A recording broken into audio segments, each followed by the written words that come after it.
will play in the league's final series for the first time in his 16-year NBA career. Paul had 31 in the second half. The Suns pulled away in Los Angeles and win Game 6, 130 to 103 to win the Western Conference title for the third time in franchise history. What a night for the Phoenix Suns. Welcome in, everybody. It's good to have you with us. That's the Jet, Jason Terry, right over there. This is Greg Anthony. I'm Matt Weiner. Good to have you with us. You got to feel good for Monty Williams. Got to feel good for Phoenix Suns fans who had waited 10 years just to be in the postseason, 11 years just to be in the postseason, and now headed back to the finals for the first time in 28 years. And Jet, they earned it tonight, and Chris Paul in particular just took over this game in the third quarter. Congratulations to CP3, man. It's been a long, hard road, and it's still not finished yet, but the feeling of getting to your... And then the perspective of, think of the stage of his career.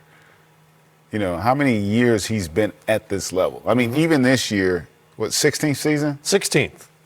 He was in the top 5 for MVP. He goes to a team that didn't make the postseason. Not only last year, the last 10 years, takes him to the NBA Finals. And, yeah, he didn't win the MVP, but, that's what value is. People get caught up so much in your statistics, and they don't focus on your impact, the intangible impact, your ability to motivate and elevate those around you. And you see how those guys not only revere him, but he inspires them, and when they needed him most, he was at his best. Right. Down the stretch, on the road, after the demoralizing, and in this case, it was his ability to score the basketball. And, you look at those two games, how about what he did in Houston the year they went to the conference finals before the hamstring at the end of that game 5, where I think he had 41. I mean, to me, that's what clutch is. And that's why this man's going to be a first ballot Hall of Famer. And he's going to go down arguably as the best small point guard that ever played a game. When you get past all the hyperbole and we have time to let all this stuff sink in, when you go look at the tangible record and resume that he has put together, it's going to end up being second to none. He's All-NBA 10 times, All-NBA defense, I think 7 or 8 times. A bunch. He's led the league in steals 6 times, assists 4. I mean, there's nobody else that's accomplished those kinds of feats, man. And I just tip my cap to the man. Boy, and he and Monty Williams go back a long way to their New Orleans days, and now they're headed to the NBA Finals together. Let's hear from the Suns head coach. Hey guys, congratulations. We're going to start with Colin Harmon with ABC 15. Monty, congratulations. This journey that you, Chris, Book, everyone has been on, how do you describe what this moment is like tonight? I couldn't do it justice right now. I'm just unbelievably grateful for the blessings that I've received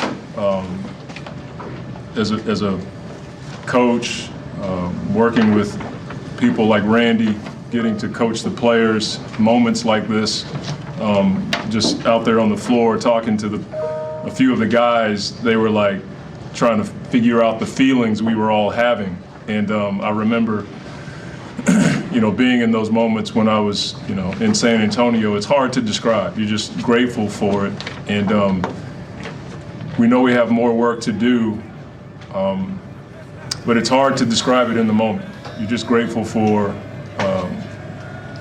being in these moments with people you're with every single day.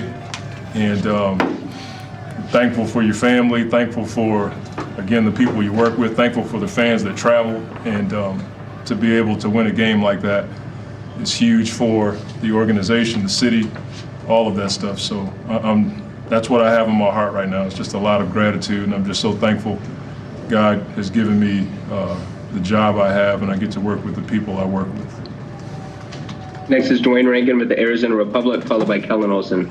Congratulations, Coach. Congratulations, Coach. Thank you. Chris Paul, that late third, early fourth, where it was just a takeover. Just speak to how you were watching him. Was a matter of just, you talked about taking the paintbrush out of his hand in New Orleans. You certainly let him have it. Well, I've told you guys from the jump I wanted to stay out of his way. And there was questions about his production before tonight, and in my heart, I felt like it was a matter of time. I didn't know it was going to be like that, but that's who Chris is, you know. And he was tired, and he was still making those kinds of plays, getting to the basket, the threes, orchestrating everything. And you know, I'm grateful that I get to coach him again. You know, when I first had him in 2010, and he went on actually to come here. In your wildest dreams, you couldn't have, you know, put it together in this way. And so to watch him out there tonight, I was so grateful to be on his side. And then I really enjoyed watching him and his emotions after the game. I was like, I must be getting old now because I'm enjoying watching other people. You know what I mean? It used to be about me. Now I'm looking at everybody else having a good time. I'm like, man, I'm getting old. But yeah, I saw at one point you had your arms around him over his. What was that moment like? You connected with him finally. I mean, it's just authentic. That's what I felt like doing. I'm not into cool. You know, I just felt like hugging him. And I think his parents were right behind us, and you know, he was emotional. I felt for him, and you know, I had my emotional time before the game. That's why Randy's sitting here with me today. About 2:30, we were in the locker room, and it was just Randy and I was like, man, Randy, we're so close. And then Randy starts telling me what he felt about me, because he's been with me since day one in New Orleans. And I broke down before the game, you know, and so I understood the emotions that, you know, Chris was dealing with. I just ran out of tears. I used all mine up about 2:30, 3 o'clock today. So when Chris started crying, I told Jay, I said, Jay was laughing. He's like, Chris is gonna start crying. I said, yeah, I have mine early. He looked at me, I said, dude, I broke down about 2:30, 3 o'clock today. I was gone, because Randy had just spoke from the heart to me about some things that we've been through. He's been with me every step of the way since New Orleans and now. So just grateful for those moments. Congrats again, Coach. Thank you. Next is Kellen Olson with Arizona Sports, and then Gina Mizell. Congratulations, coaches. Monty, I saw you had a moment with Devin too, with your arm around him. You look at the moment that he had last year, and you told him in the locker room at the bubble, you've been through a lot.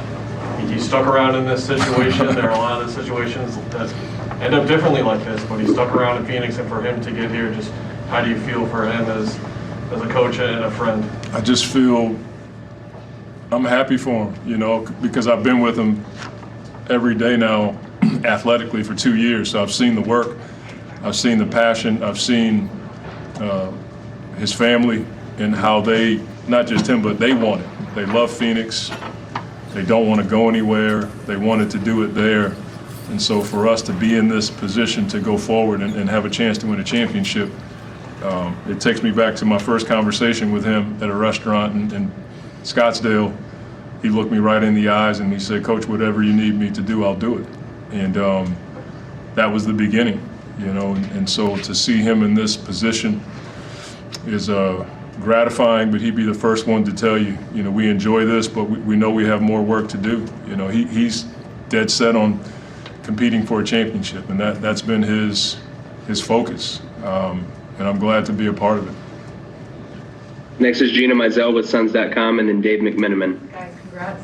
Randy, I'll ask you, what is this moment like for you, and just that conversation earlier in the day, just how did that unfold from your perspective? And well, it's been great to be alongside this gentleman for, what's now, 7 years?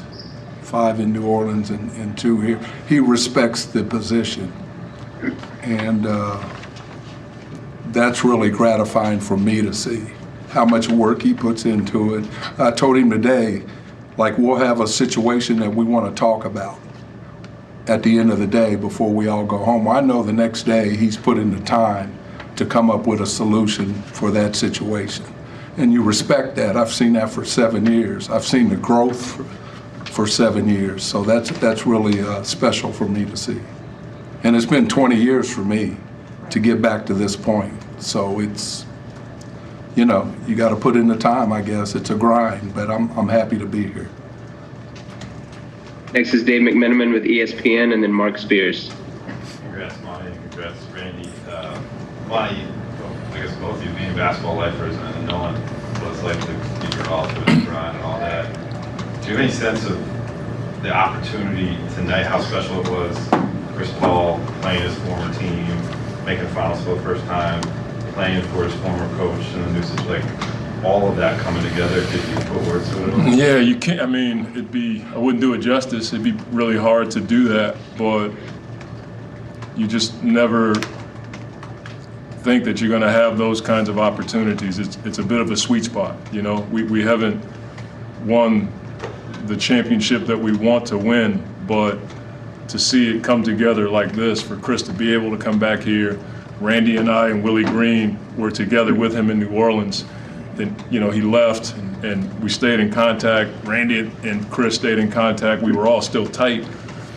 Then for us to get back together again and do this, like, how do you put that into words? You know, you're just like watching it from afar. You know what I'm saying? Even though you're in it, you're just kind of watching it like, wow, this is pretty cool. And I'm really happy for Chris because, again, I see the work that he puts in. I see the care. You saw the tears after the game. You know, you never know if you're going to be in these positions. And you watch guys get there 3, 4, 5 times. Some people get there, you know, more than that. And you're like, man, I've worked my tail off, you know. And then you just realize it's a blessing because everybody works at it. And so if you get a chance to be a part of it, you realize you've been unbelievably blessed. And so to see it come together the way that you described is pretty cool. Next is Mark Spears with ESPN, and then Jovan Buha. Both of y'all, congratulations. Can you tell me just about this? So much happened today that we forget that Chris was out, that he had the COVID issue. Yeah. I mean, can you talk about that to where you are now? And then also, he was balling today too. Yeah. Right? Like, this is like a game, I don't know when's the last time he's played like this, but you can talk about like just how this whole series started and then also what you saw tonight from him. I mean, for him to put up 41 and 8 and control the game that he did, like, this is the second time we've closed the team out, and he's, you know, I think he had 37 in the closeout game against Denver. It's just who he is. But when we started the series, even before the first series started, I got the call, you know, hey, Chris might be out. And you just, your heart sinks for a second because you're like, man, like, not right now, you know what I mean? But after talking to him and talking to the team and you know, watching Jay and Book and those guys grow in their leadership roles and hold it down until Chris could get back, it's just been a emotional ride for us just in this series alone. But we've dealt with it the whole playoffs. I mean, the Lakers series, he gets a stinger or whatever that was in his shoulder. He's playing with half of his body, basically. You know, he's playing with one arm. And so I've told our guys, everything you want's on the other side of hard. You know, you just have to continue to persevere as best you can and not give up, and hopefully something good is on the other side. This is my last question, but what can the world learn from this series?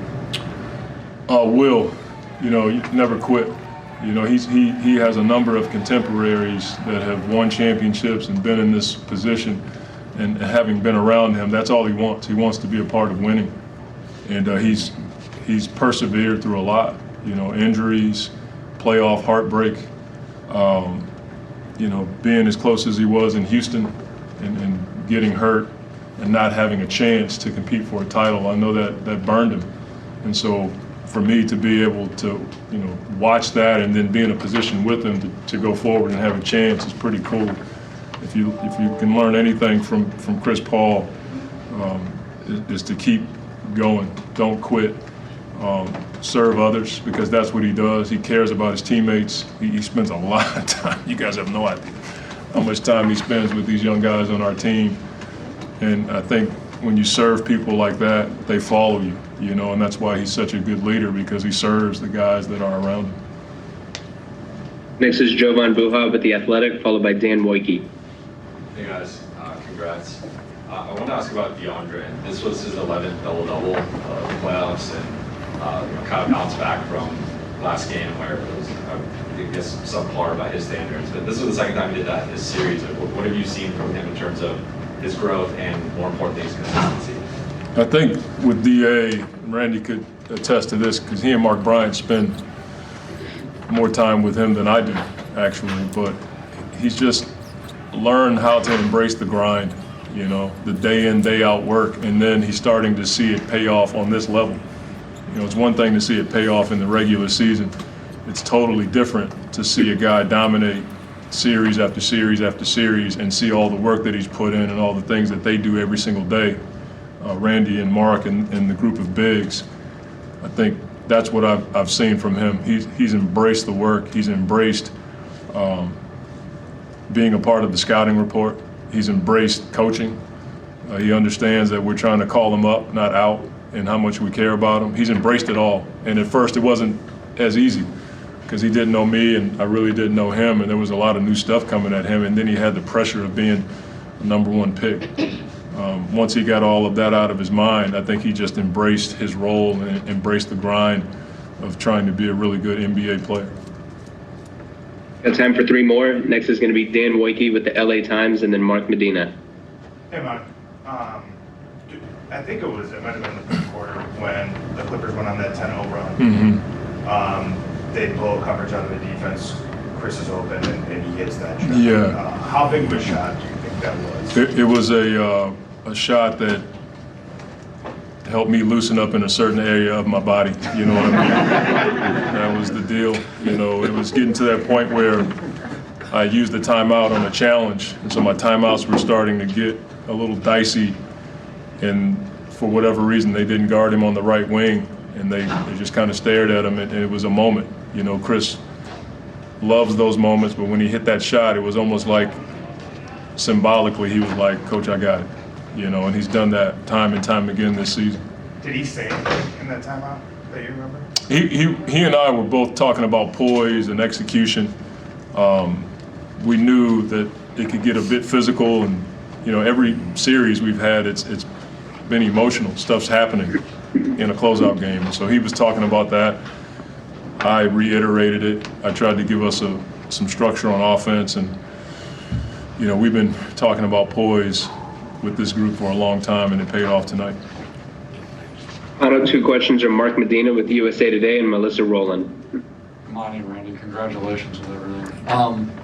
What was your takeaway of this series with how Devin encountered everything, with playing through the physical nature of the series and adjusting with the mask and playing this game? Yeah, I mean, for as young as Book is, he's done an awful lot, you know, in his career. And I think people forget, like, even though he wasn't winning as much, he was in a lot of situations, and he was the target every night. And so I don't think this was new for him. It was just on a different stage. And I thought the world saw his fearlessness on the big stage. When we needed a bucket, he was the guy defensively. He was, you know, giving up his body. He got hit in his nose. You know, that thing is broken in like 3 places, and he got cracked in that thing a couple times tonight. But he and Chris, you know, that partnership, when you need a bucket and you're able to give it to guys like that, it's pretty cool. But, you know, Book has seen a lot. And last year in the bubble, you know, I talked to him and I talked to the team about all the stuff that he's been through, and having a lot of people say things about you when they really don't know how hard you're working and how much you care. I think the world saw tonight how much he cares, the way he plays. He gives it up on every single play. That's all you can ask from a player. Final question is Melissa Rowland with Fox Sports. Hey, Monty. At the beginning of the season, I think it's safe to say most people didn't predict that you guys would be here headed to the NBA Finals. Did you? I'm going to hold on to that because there's been some really cool stuff that's happened on our team, but I may have been the only one that thought that we could, or was crazy enough to challenge the team with that. But something pretty cool happened earlier this year, and to answer your question, I didn't know we would be here, but that's what we were working for, you know, behind the scenes. I'm not one to make predictions or anything like that, but when you have Chris and Book and then you add Jay and the leadership and the growth of our team and everything that Robert's given us, you thought if things go our way, we could have a shot at competing. But I certainly didn't know we were going to get here, but I was crazy enough to think about it for sure, because I think that's what everybody plays for. And you only get, if you're blessed, you get one shot, you know, sometimes. I've been in an organization in San Antonio where they got a number of shots, and, you know, I couldn't paint it this way, but I certainly thought about it. Congrats again, Coach. Thank you for the time. Thank you. Congratulations. Yep.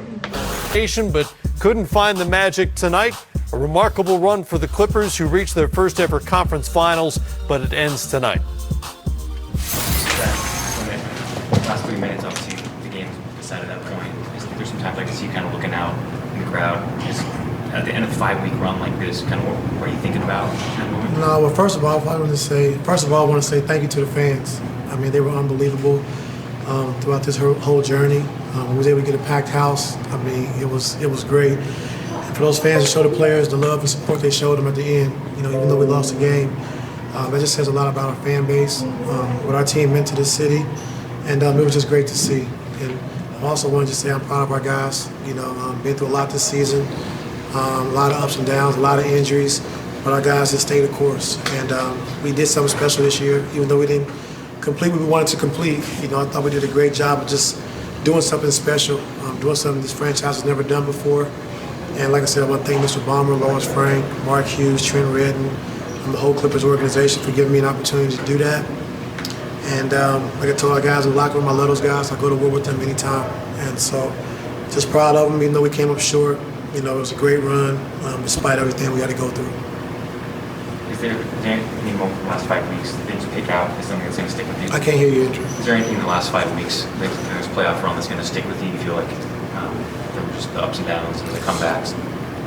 I just think our team, you know, just like Reggie talked about earlier, just all the different people and all the different, you know, thought process and everybody, just different people to come together. You know, Boogie late in the season, Rondo late in the season, you know, guys going down, in and out. But being down 0-2 against Dallas, you know, fighting back and competing and winning that series, you know, being down 0-2 against, you know, Utah, you know, doing the same thing. And our team shows a lot of character. You know, when we're down, we can easily give up and give in, but we just stick with the game plan. We don't point fingers. We stay together. And that was just good for me to see that this year. So when I think back to this season, I think back to the playoff run we had and being down the series, you know, both of those first two and fighting back and winning those. And, you know, what we did this year was special. Go ahead, Owen. Ty, Reggie was just emotional in here, you know, being brought down to tears. What was it like? What's the emotion for this team? And you guys have come back from so many deficits. Is it almost like a shock that it's now over? Yeah, it is a shock. You know, and I think it's a shock to a lot of guys in their locker room, and that just tells you a lot about the team. Like, no matter who's playing, we still feel like every night we have a chance to win. You know, no matter who's on the floor. And I thought we ran out of gas. You know, and you know, first thing goes when you get tired and fatigued is mentally. And I just in that first half, you know, we made a lot of mistakes defensively, a lot of mistakes coming out of timeouts or just play calls in general, just not there mentally. And that right there lets you know, the guys were tired, and you know, and mentally it's one of the first things that breaks down. But you know, give your hats off to Phoenix. You know, did a hell of a job. Monty Williams is one of the best coaches in this league, and just the culture he set. You know, bringing CP in and this young team and having everyone buy into their role and what they want to do. And like I said, CP was fantastic tonight, having 41 points, you know, 8 assists, and so Devin Booker is, you know, a star already at a young age, and so they have a great foundation there, you know, with the coaches, you know, with James Jones, the job he's done, you know, with CP and Booker. So congratulations to those guys. They played a hell of a series, and we'll just go from there. What do you think, Ty, this team has proven to people after how things ended in the bubble last year, too, how you guys played in this postseason? That's behind us. You know, we talked about it all year, and I know, you know, all you guys are waiting for the playoffs to actually see that. But the thing that happened in the bubble, I mean, we lost. I mean, a lot of teams lose. You know, you're not going to win every season. So I think the biggest thing, because we was up 3-1, that was a bigger deal. But I think if it was 2-2 and 3-3 and we lose Game 7, then it wouldn't have been a big deal because Denver's a great team. We see that. So I just think leaving the bubble, leaving that behind, coming into this season adapting, no excuses, next man up mentality, team mentality. And I think those guys got through a lot of tough times this season, just because of that. And we have a tough, gritty group, and sticking together and playing the way we play, things like this can happen. So hopefully we can build off this going into next season. Ty, you spent a lot of the season advocating for all your guys, but as far as advocating for yourself, you mentioned you thank the front office for giving you this opportunity, and how do you feel like you can kind of build off of what you have here compared to your situation in Cleveland? I don't know. I haven't really thought that far, but I also want to thank my coaching staff, who did an amazing job as well this season. And it's so many that we can't even really name them because we got 1,000 coaches. I don't want to leave any of them out, but our coaching staff was tremendous this year and did a lot to help me out, did a lot for the players. I think having a lot of structure, this season was really good for us. And like I said, I just want to give a shout out to our coaching staff because they did a hell of a job as well. Go ahead. Obviously, you guys have a ton to be proud of. And big, I know excuses throughout the whole thing. When you look at the schedule you guys just played, was in Kawhi, was in Zoom, not playing. Is there any part of you that has a little regret, just considering how well you did despite all that? Oh yeah, you always think about it, but a lot of teams have gone through it in the past and gone through it this year as well, and there's nothing you can really do about it. It's part of the game, and so you think about it, if we had our guys, what would have happened or what could have happened, but just got to move on. I think next man up mentality doesn't mean that you don't care and miss those guys, but you got to have a mindset that we don't have them, so we got to come out on the floor and we got to produce in any way we can. And all season long, all playoffs long, different guys have stepped up and been huge for us, and that's the type of team we want to have. So we'll come back at it next year, see what happens, and we can stay healthy, keep guys healthy, and kind of go from there. Building off that, because I kind of want to ask about that, but going into next year, how can this, because you guys sort of have the building blocks. Mark Schwartz with ESPN. All right, let's get to the man of the hour, Chris Paul, with 31 of his 41 in the second half to reach his first NBA Finals. To get to this point, what did it feel like to you in the third and fourth quarter when you were making all of those moments happen and you were at the peak of your powers on that floor and getting closer to that moment? I don't even know right now. I just remember we was up 17. I came out the game and I looked up and we was up like 5 or 7. And you just always know these closeout games are tough. And I watch every game every night, and you just always see the Clippers. They make a run, third quarter, fourth quarter. They just get it going, and it seemed like that was happening. Next is Dave McMenamin with ESPN, followed by Dwayne Rankin. Chris over here. To wear a T-shirt, to raise the Western Conference trophy, do it here. Well, I know you're supposed to Rachel about it, but was that a culmination of things that you thought about in idle moments for years and years? Man, it's been a lot, I'm telling you. Told you I was getting an MRI yesterday on my wrists, and then had all these surgeries over the years. And Tone, the equipment guy in Houston, I remember we was up 3-2, and I didn't get to play those last 2 games in Houston. And Tone had the T-shirt and the hat, you know what I mean? And I never got a chance to get it. Like, I'll never forget that, never forget that. And Jay, our trainer here, equipment guy here, Jay texted me a couple days ago and said, "See, I got the T-shirt and the hat." You know what I mean? All you got to do is do your part. So that's the only thing that I was thinking about. You know what I mean? Is the process. This is just getting us one step closer to where we want to be. Next is Dwayne Rankin with the Arizona Republic, and then Melissa Rowland.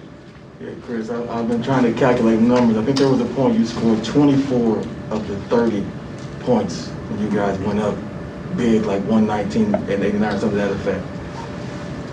What's it like? What was it like tonight, being in that mode where Jay was saying that, kept telling you, are you tasting victory, and you were like, no, and you staying in that locked in. What was that like for you tonight? Yeah, man. They had a lot of experiences. You know what I mean? A lot of ups and downs. And we was up. It's like 5 minutes left. Jay said, "C, can you taste? Can you feel it?" Whoa! He was saying some stuff, and I was like, no. I was like, no, I'm gonna stay locked in. And it just felt good, I mean, like Book plays with an edge, and I'm the same way, And over the years, people talk junk to me. A lot of times I usually say something back, but I done changed a little.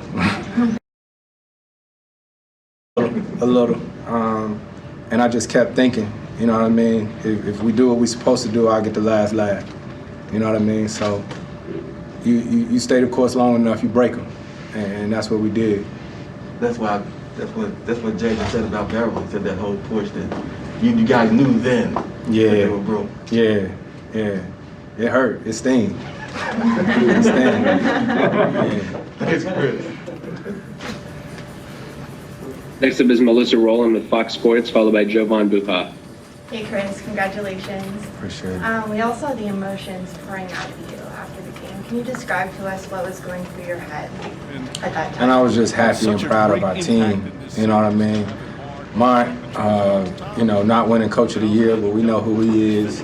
Hell, man, I experienced COVID. You know what I mean?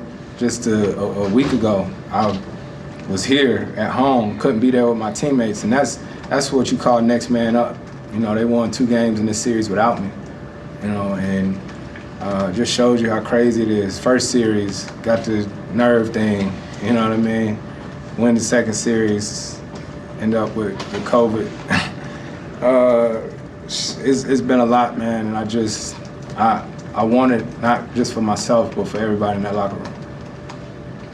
Next is Jovan Buha with The Athletic. Hey, Chris. When you returned, you said you'd save the Clippers talk for after the series. So now that we're at this point, I guess, what was it like to go up against your former team? Man, it's crazy because Jason Powell, the head trainer over there, is my family. You know what I mean? We usually talk all the time, and we ain't talk this whole series. Chauncey is my family, like my brother, and we ain't talked this whole series. And I'm so happy for him getting a head coaching job, because me and him talked about it during quarantine, about what his next thing was gonna be. And when he said he was gonna be a coach, I was like, you're gonna be the best coach there is, because when we played together here, we used to be in our lockers right next to each other drawing up plays. So it's been hard not to tell him congratulations, So it's a lot of ties. Dennis Rogers, who was with me for, y'all know. y'all know. D-Raj ain't just the employee, that's my family, you know what I mean? And so, when you get to the arena for a game like this and you walk past and don't even speak, these people who mean a lot to me. And so to be in a series against them, to get to this is special. Next is Chris Haynes with Turner, followed by Mark Spears. Congrats, Chris. Could you talk about how you evolved into a player that keeps his composure?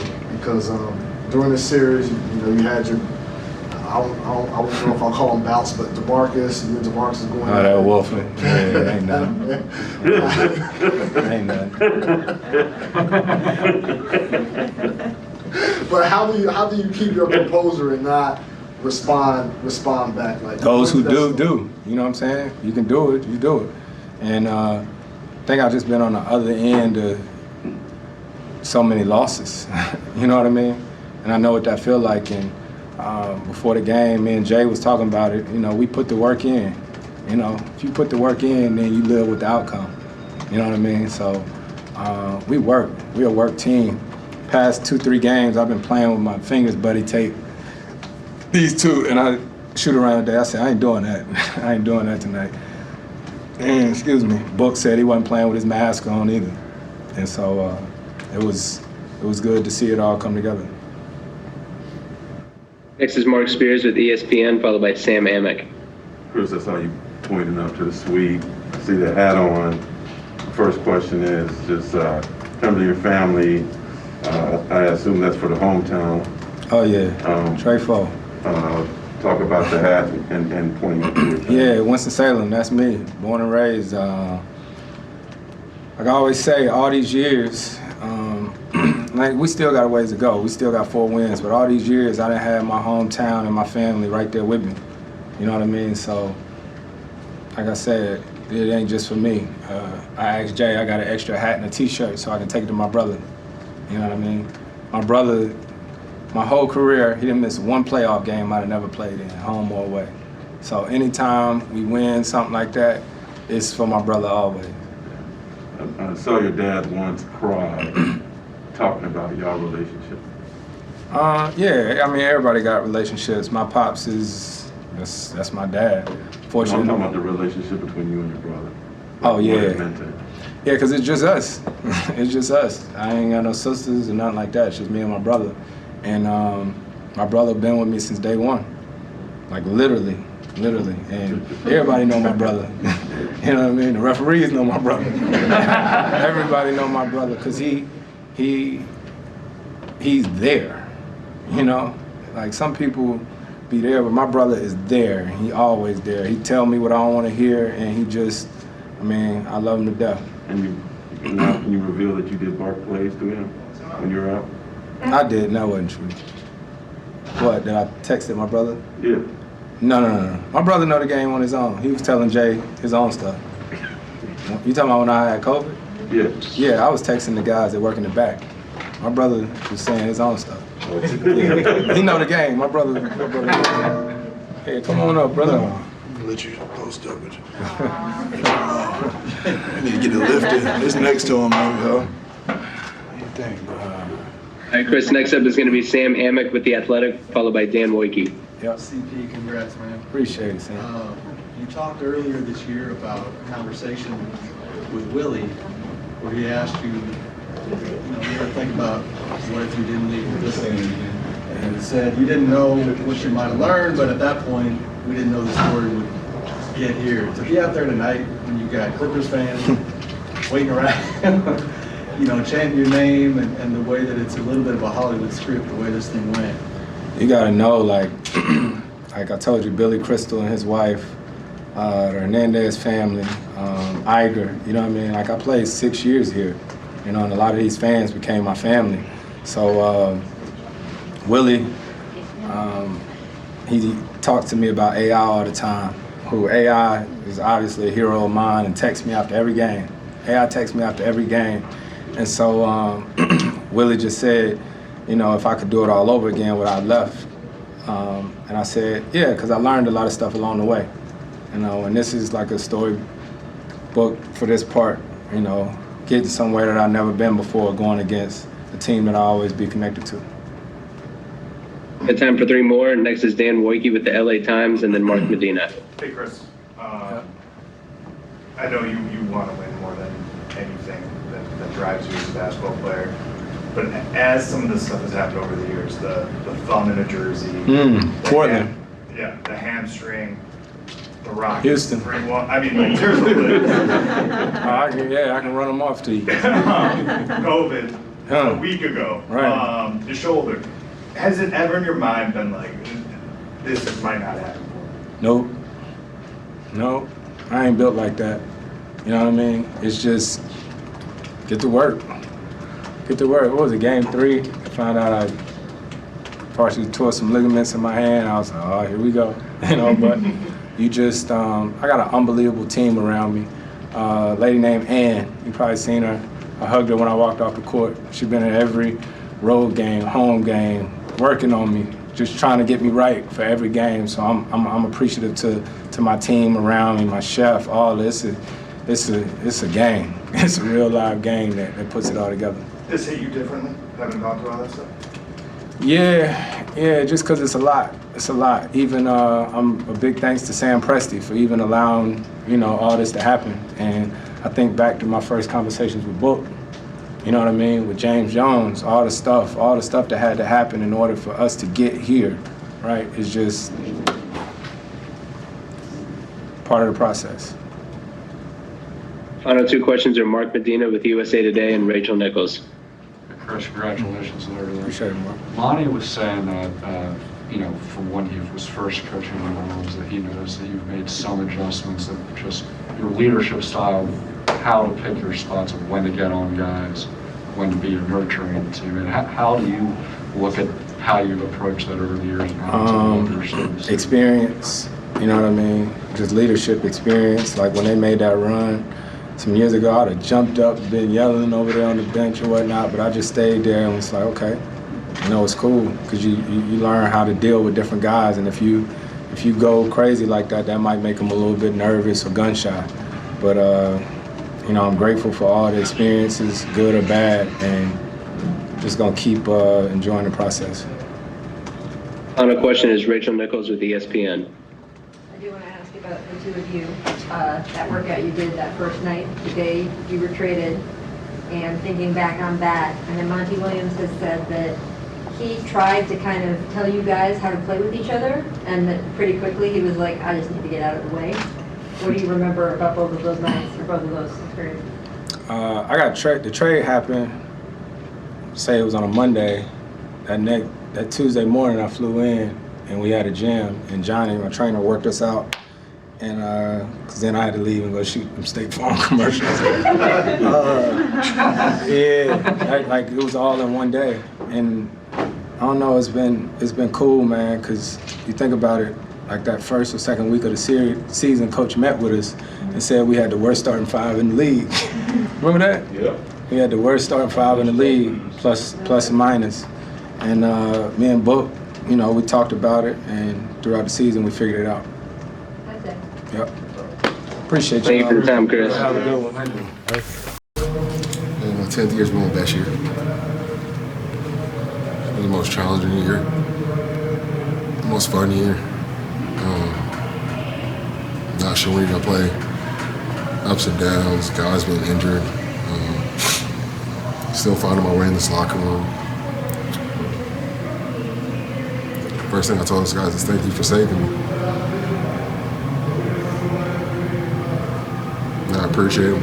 I appreciate every guy in that locker room. I appreciate Paul for getting on that phone last year at the end of the season when it was time to do a buyout with Detroit. I'm thankful for everything I've experienced being here. This city making me feel home. This organization welcoming me, my quirks, my strengths, my weaknesses. I'm not here today without this team. I'm not still playing without this team, so I thank them. Forever be my heart. This will forever be a special year. Like I said, it sucks that we didn't win it, but I ride with those guys. Those guys rode with me all year, and I ride with those guys. And that's what makes this one tougher. Makes this one extremely tough. To be the ones not getting a win, to be the ones at the end of the season, not the ones hoisting the trophy. So I think that group revitalized me. They found ways to push me each and every day, to challenge me, to ask me to be better, to encourage me to be better.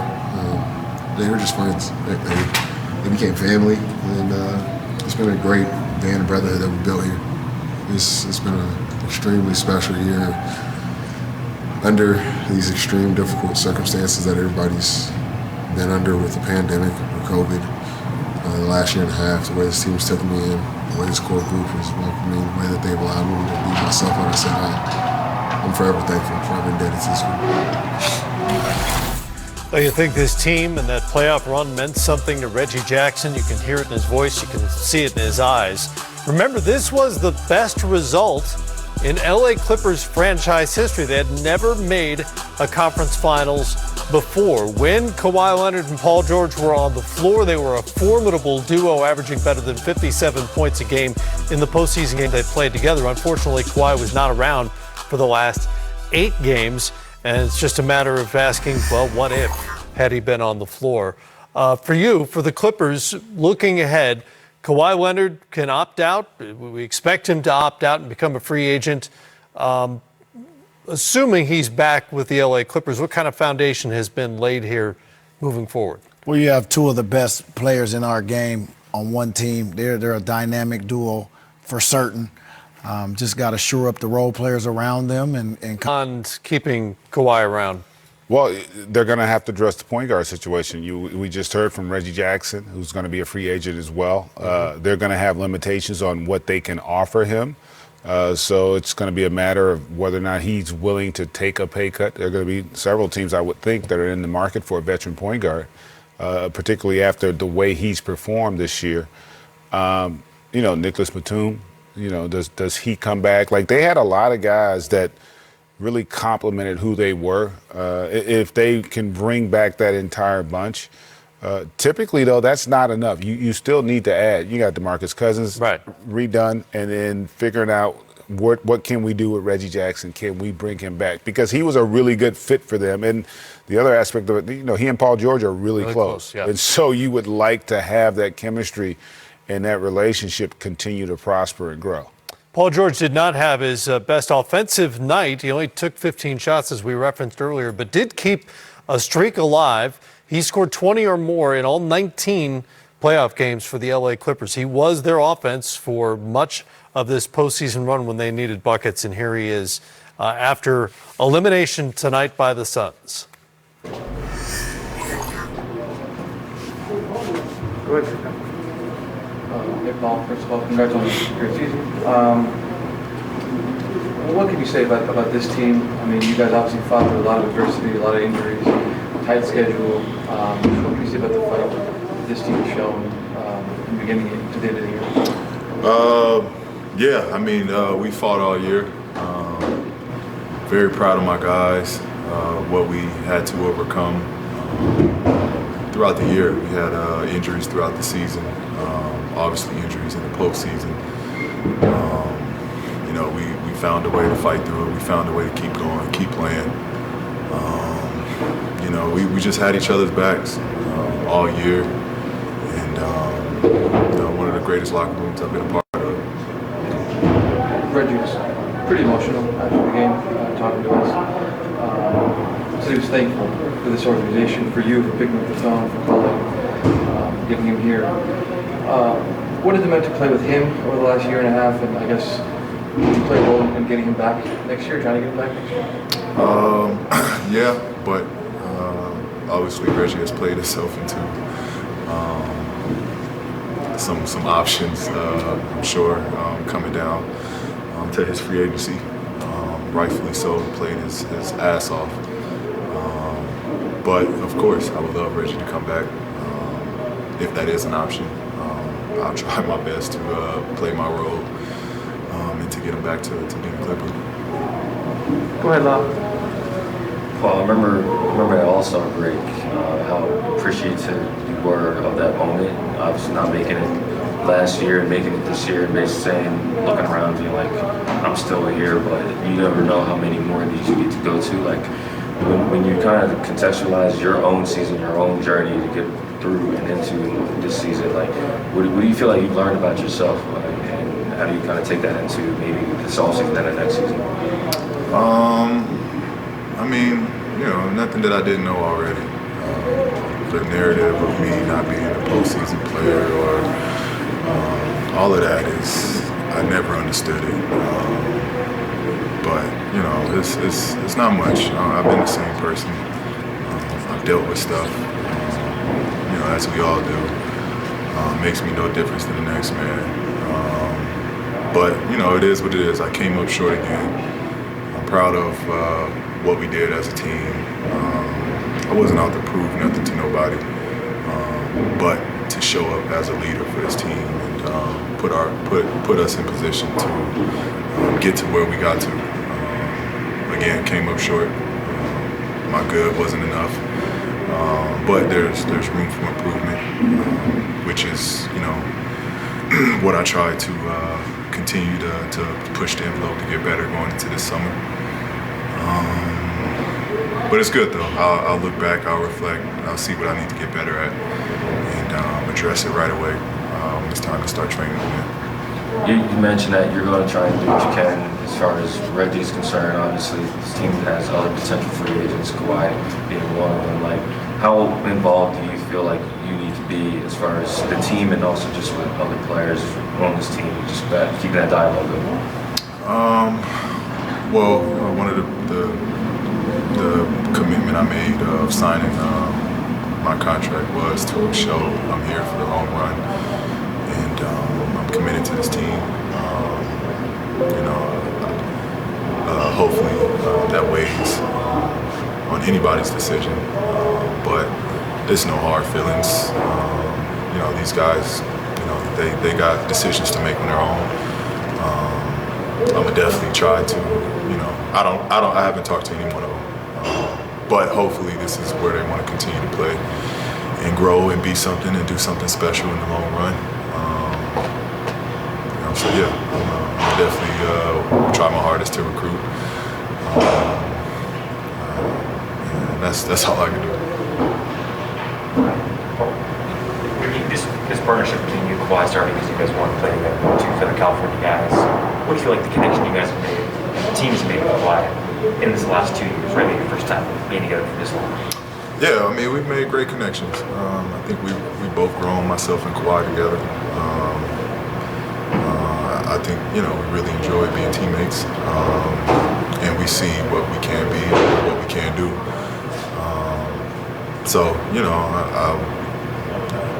I'm happy. I'm happy to be his teammate. I was very excited, proud of what me and him were able to accomplish, proud of what myself and Reg were able to accomplish. So I think we got a good foundation. This postseason, how do you balance you guys have done something no other team in this franchise history has done. It seems like there could be a what if there, the injuries, the tight schedule. How do you balance that? I mean, there's no excuses, healthy or unhealthy.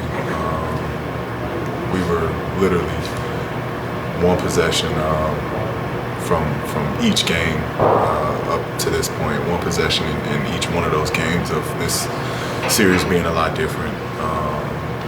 But at the same time, we understand the healthiest team usually wins at this time, and we were very unfortunate to be on the bad side of that.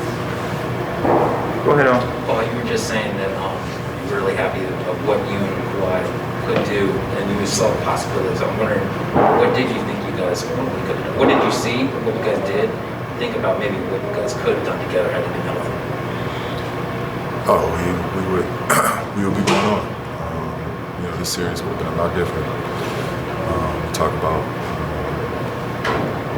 one of the best players in the league being out, and yet we were, inches, away from getting to the next round. So definitely, it's a what if on this.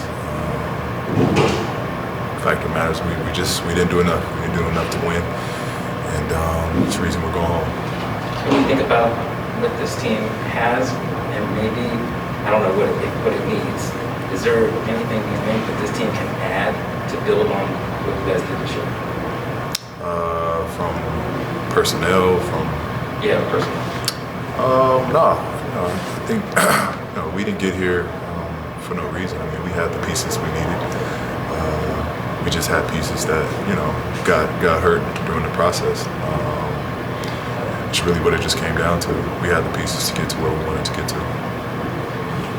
Paul, if I could just ask, obviously the result isn't what you wanted, but was the process getting here, building throughout the year, was it what you wanted, what you kind of hoped it would be? Yes, the process was as it should be. I thought this team squeezed everything we could out of what we had. We squeezed everything out of one another, and I thought we got stronger and better as the season went on. Thank you, PG.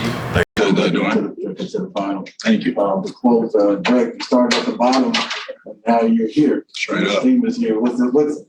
I saw you near the end when you was coming out. You just had a look like, I cannot. Like that of excitement and all of that. What was you feeling during that moment? This is a long time coming. That's what I said to Jay Gaspar, equipment manager. he's the only one in the organization that's been here longer than me. You know, he's going on year 30, so he was here, and Julie. So Julie's been here also. But it's been a long time coming. We've seen the bottom of the bottom for multiple years, and just keeping my head down. You know, waiting on this moment right here. And Monty coming in, building the culture. You know, him leaving us with the preparation meets opportunity, and you know that was these moments right here, and we took it and we ran with it. But we still have work to do. I mean, this is nice and all, but you know, we're going for Larry for sure. Lastly, when you took that shot to the nose, was that excruciating with the pain there? Maybe it wasn't. I mean, but I got to assume it was. Yeah, I mean, it hurt a bit. It's still a little tender right now, but you know, well worth it. I'll take that over and over again. You know, for this feeling right here. So, playing without the mask, just had to ditch it, and you know, I knew opportunities like this don't come around, and you know, I didn't want to take it lightly. So, just wanted to be locked in. Thanks, Dan. Next is Dave McMenamin with ESPN, and then Kellen Olson. When the Clippers went on that 10-0 run in the third, crowd's going crazy. You know, leads down to 7, and then Chris responds. What was that like as a team to experience that? I mean, we had a timeout. We came to the huddle. We said, "Don't lose our head." I think we were up 17. They cut it to 7. So we had a game again. But you know, people always been saying it. You hear it since you're a kid. It's a game of runs, and you know how you respond to those runs is can determine the success of a team. So, you know, right there, you kind of have a decision to make. Which way do you want to go? In this group right here, I feel like we're tested. We've been in those situations, especially Chris and Jay. You know, so we locked back in as a team, and we got it going. Chris hit a 3, put us up 10 again, and you know, the rest was history. Next is Kellen Olson with Arizona Sports, and then Mark Spears. Well, congratulations. Thank you. The stat that went up after the game was that 5 previous years for you guys, it's the lowest winning percentage across all 5 professional sports when the team makes the finals or makes the championship the next year. You think about all the Suns fans that stuck with you and stuck with this team through all that. Just how does it feel to do this for them? Yeah, I mean, that's a real love. That's a relationship that, you know, it's hard to explain with words. You know, I tell people all the time, Phoenix is my third home. And they've embraced me that way since day one. You know, and I've put my head down, I've worked, you know, and I've been through a lot of bullshit, honestly.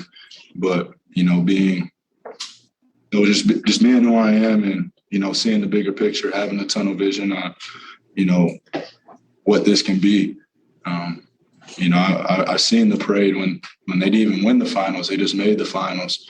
300,000 people out there right in front of the arena. So, you know, the love has been there since I've been there, even when we were at the bottom. Even when we were at the bottom, it still showed up the games. Love around the city has always been there. You know, so, you know, Phoenix is my city. Next is Mark Spears with ESPN, followed by Gina Mizell. Well, congrats. Thank you, Mark. There was a lot of family shout outs so far. I don't know if you've talked to your dad already. Or... Talked to him. Talked to my mom already. Yeah. My sister. Yeah, man, we've been through a lot, you know, since day one, you know, before the NBA, before that, you know, they've stuck behind me all the way. And, you know, having their acceptance of me and understand what I'm going through keeps me driven every day, you know, putting smiles on their faces, being able to, you know, provide for my family, take care of my family. You know, there's no feeling like that. So, you know, that keeps me on this everyday pursuit to be legendary for real. And I want to ask you about what kind of workouts did your dad put you through in the off season, and how did he help prepare you to get to this moment? We've done pretty much every workout you could think of, you know, from when I first moved with him in Mississippi, when I moved down to Moss Point, Mississippi. And, you know, I always had a love for the game of basketball. I was always a student of the game, but, you know, I wasn't aware of the work that goes into it. So I was always good, but, you know, he made me take it the extra mile. He pushed me. You know, I had never been pushed before. You know, I never had the truth told to me, you know, at all times. You know, somebody that, you know, is telling the truth out the goodness of the heart to see you succeed. You know, you can feel that. So, you know, it just makes you want to be better every day. But workout-wise, I've done it all. Next is Gina Mizell with Suns.com, and then Mark Medina. Over here. Congrats, first of all. To sort of build off of Rachel's question about you and Chris. We've heard about, of course, Tim being at your pre-draft workout. We've heard a lot about what you guys have done together this season. But what about the in-between moments when you guys were just going up against each other? Or how much did you guys talk? How much did you guys know each other as far as getting to a point where Chris is out there saying that the biggest reason I wanted to come here was because of you?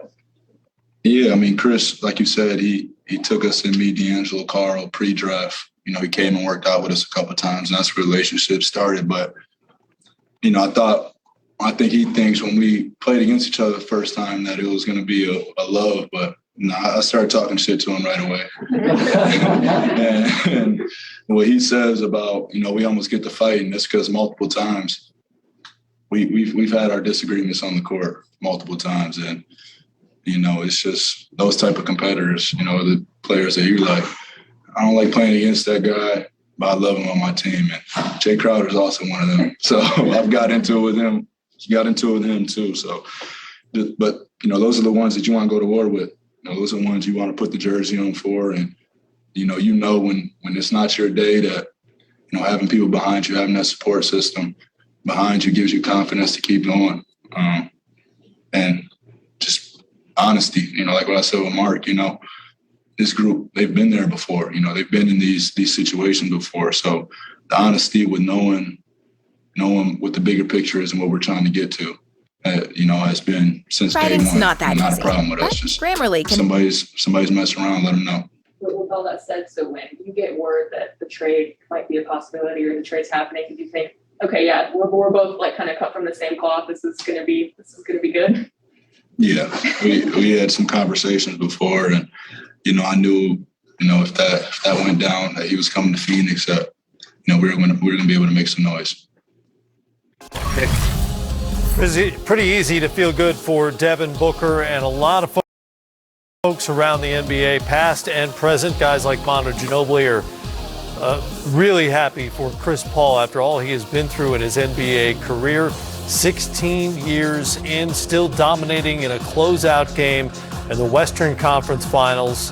CP with 41 tonight, 31 in the second half, and finally headed to the final round of the NBA playoffs. And for a team, guys, that franchise that hadn't been to the postseason since 2010, what stands out to you most about this ride all the way to the finals for Phoenix?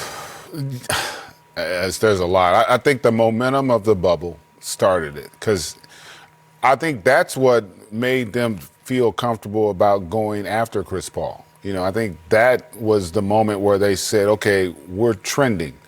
And seeing what he was able to do with a young OKC team, again, I think Monty said it, like, I don't know that they thought that the finals was a reality this year, but it ends up becoming one because of the circumstance, and you got to tip your cap to them. It's been an incredible ride. You know, you love their player development, you love their system, their scheme. They bought in defensively. Mm-hmm. It's been impressive what they've done, and think about the journey. I mean, they knock off the defending champs, and obviously they didn't have Kawhi, but a solid Clipper team in Kawhi's absence. It's been impressive, and it's been pretty dominant. You know, it's not like they've been pushed. I mean, they go in a closeout game. I mean, down on the road. Mm-hmm. No doubt. They're a young team, vibrant, full of energy. And sometimes that's what it takes. I mean, a lot of these teams have been through some battles. They've been through a lot of injuries. This team hadn't had many injuries. I mean, the injuries they've had, I mean, they've been able to withstand and endure and find a way to get through. And I think, you know, not only for this year, but going towards the future, I mean, obviously CP3, they'll figure that part out. But, I mean, they got a good young nucleus. DeAndre Ayton, Booker, their bench is young. Cam Johnson, I mean, you got to love him. So their future is very bright. Proud day to say you're a Suns fan. I got a guy that's texting me right now. Coached his daughter, man. He's a diehard Phoenix guy, but we'll let him live today. Well, James Jones did a great job filling in around those young players with not only the Chris Paul deal, and obviously that was the big one, but bringing in people like Jay Crowder. Crowder was huge. Torrey Craig, who they picked up for basically nothing near the end of the season.